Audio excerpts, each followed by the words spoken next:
When platypi were first discovered by European scientists and sent back to the continent, it was believed that the animal was some sort of hoax.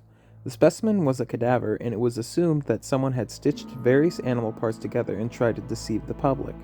It was only later confirmed that this bizarre creature was not a fabrication. It was an extremely unique creature that did not fit our expectations. Platypi are native to eastern Australia, and they live in rivers and lake environments. They are semi-aquatic, and they make burrows in order to protect their young.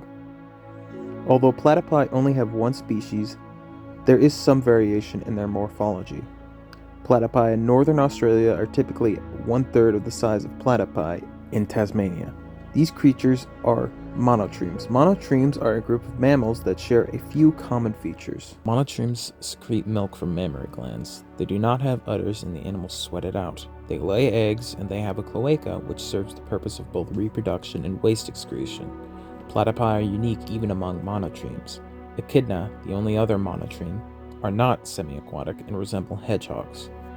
Platypus males, on average, are about 50 centimeters long and weigh 1.5 kilograms. Females are usually 40 centimeters long and weigh 1 kilogram. They have a rubbery bill that is flat and wide. The platypus is covered in thick brown fur that glows a teal color under UV light. They have a flexible tail, which can be used to gather foliage for their nest. Platypi are predators with remarkable skill. They hunt shrimp, other small animals in their native habitat. In order to hunt, platypi close their eyes before submerging themselves into the water. Their rubbery bill will help them. Platypus bills are equipped with hundreds of sensors that can detect movement of tiny shrimp in the water. They also have electrosensors that can detect the electric signals that emit from an animal's body.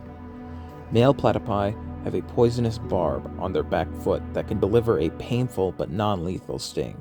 They use these barbs when in territorial disputes with other males and also when evading a predator. The life cycle of these creatures begins in their mother's uterus, where they are conceived.